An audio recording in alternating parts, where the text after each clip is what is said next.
Well, we began our practice in 1995 and jointly worked it through these many years. Soumitra Ghosh is my partner, and I'm Nisha Mathew Ghosh.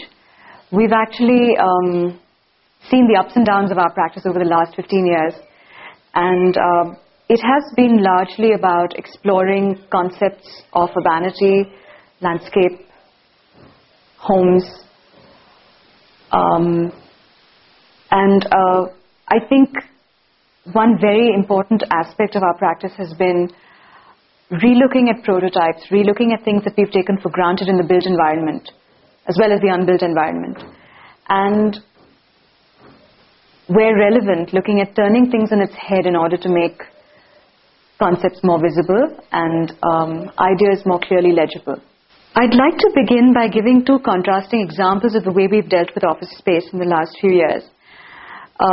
One is a space that was built for a client for his own use and yet for all the various requirements of his office in Calcutta. And I think there we were dealing with the whole aspect of making space that was anonymous, that could be moved from use to use. In the whole climate of volatile businesses, one needs to not be specific enough where change becomes difficult. And the specificities really came in terms of the way that the building handled its response to the north, south, east and west sides, the way it looked at its own branding with respect to the rest of the city and the context around, the way that light was handled, differentially between the director's room, the general work pool at the entrance, and light brought into the basement. And on the other hand, a space like our office, which we did in 2004, where one is designing for oneself, where the office is seen as a studio, where it's a very informal space and it's rather specific to the varied nature of our work, from designing architecture to products to designing sets. So the space had to work more like a studio space. And while being reasonably specific, I think the significant part of it is its whole response to the neighborhood and what it does in terms of its form. The way it sits sort of leaning over and wanting to be very actively involved with neighborhood life. Office history itself is an interesting study, because if you look at the early American offices, when businesses grew at a certain pace and grew to become large corporations, there was this need for large floor plate space. And Frank Lloyd Wright's Johnson Wax is one such example, where structure became inventive in order to achieve this large floor plate space. And then that sort of followed a certain evolution, and then we're talking much later in the 60s, 70s of movements in Europe which looked at, fueled by thoughts, initiated by Hetzberger and a couple of others, where one was talking about the office environment being also a very important result of relationships between people in an office, and those relationships leading to intrinsic patterns that informed the design of offices. Around the 60s in Europe, there was an interest in ideas generated by relationships between people, light, ventilation, and all of these aspects becoming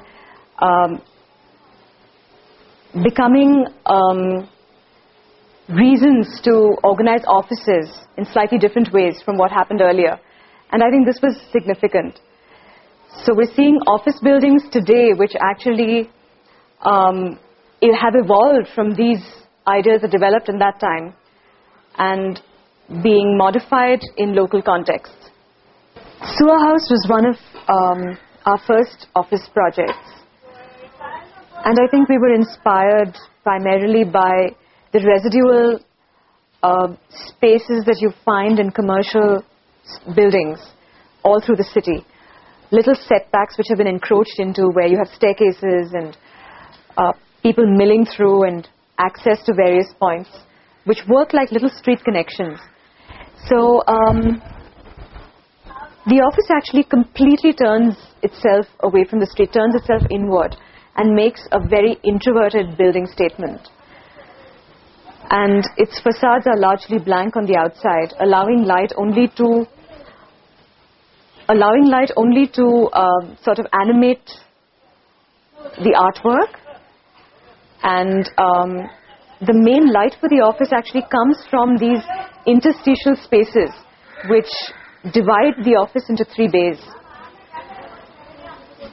And perhaps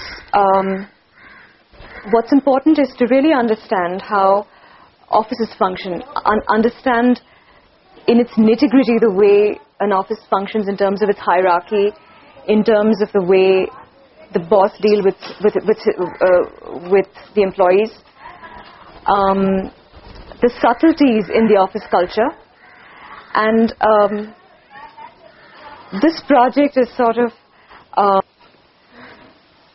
reminiscent of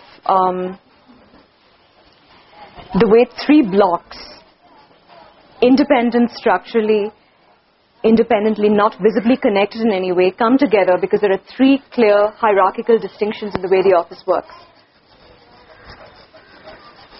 And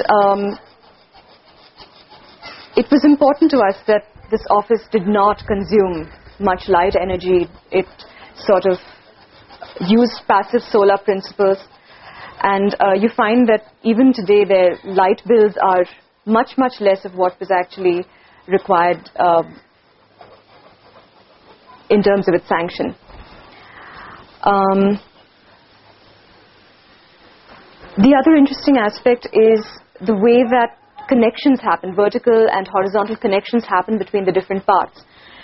So here there is no continuous stairwell, but it was understood to work better that the stair gets actually split and the stair does not reach the top. You have to deliberately take a bypass and reach the private directors' levels with a more private stair.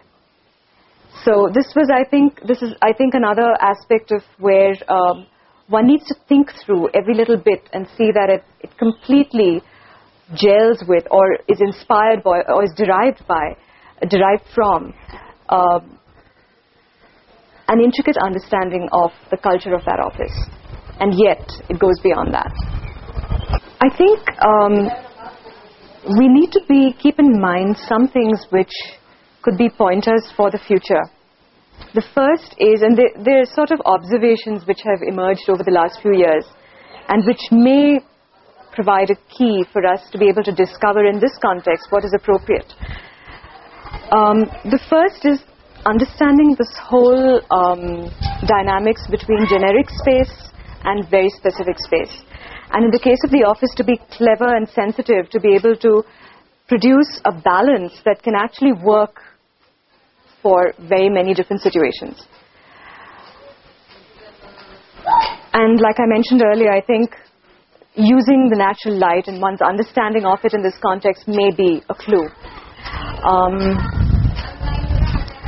Using climate as a generating factor may be another that one can go with, in order to fine-tune the whole this whole balance that we're trying to achieve. The other aspect which